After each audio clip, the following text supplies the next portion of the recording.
Army chief general Qamar Javed Bajwa की क़यादत में आला फौजी वफ़द ने चीन का दौरा किया है। वफ़द ने चीनी फ़ौज और दीगर सरकारी इदारों के हुक्काम से बातचीत की।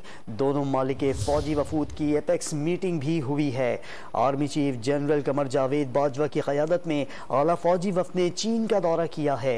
वफ़द ने चीनी फ़ौज और दीगर सरकारी इदारों के हुक्काम से बातचीत की। दोनों ममालिक के दरमियान फ़ौजी वफूद की एपेक्स मीटिंग भी हुई है। मज़ीद जानते हैं डॉन न्यूज़ के नुमाइंदे नवीद सिद्दीकी से।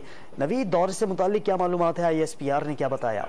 जी, ISPR के मुताबिक फौजी वफ़द ने 9 से 12 जून तक चीन का दौरा किया है। वफ़द की चीनी फौज और दीगर सरकारी इदारों के हुक्काम से तफसीली बातचीत भी हुई है। दोनों ममालिक के फौजी वफूद के माबैन एपेक्स मीटिंग भी मुनक़िद हुई है। पाकिस्तानी वफ़द की क़यादत army chief general Qamar Javed Bajwa ने की। फौजी क़यादत ने बैनुल-अक़वामी और इलाकाई सलामती की सूरत हाल पर तबादला ख्याल किया है। पाकिस्तान और चीन ने मुश्किल वक्त में अपनी तस्वीराती शराकत दारी का अदा किया है। दोनों ममालिक की फौजी क़यादत ने जो इस वक्त जो सूरत हाल है, टेक्नोलॉजी और दहशतगर्दी ताउन को मजीद बढ़ाने के अज़म का अदा किया है और तमाम शोबों में बिलखुसूस दिफा के शोबों में मजीद ताल्लुक को मजीद फ़रोग़ देने का भी अदा किया है। पाक चीन जो स्ट्रेटेजिक पार्टनरशिप पहाड़ों से ऊंची और शहद से मीठी है। पाकिस्तान और चीन के माबैन मिलिट्री डिप्लोमेसी और मिलिट्री टू मिलिट्री ताउन हमेशा बुलंदियों को छूता रहा है। आर्मी चीफ वाहिद फौजी रहनुमा है जिन्होंने चीनी सदर की दावत पर चीन का इस वक्त दौरा किया है। Army chief general Qamar Javed Bajwa ने चीन का एक वक्त भी पहले भी दौरा कर चुके हैं और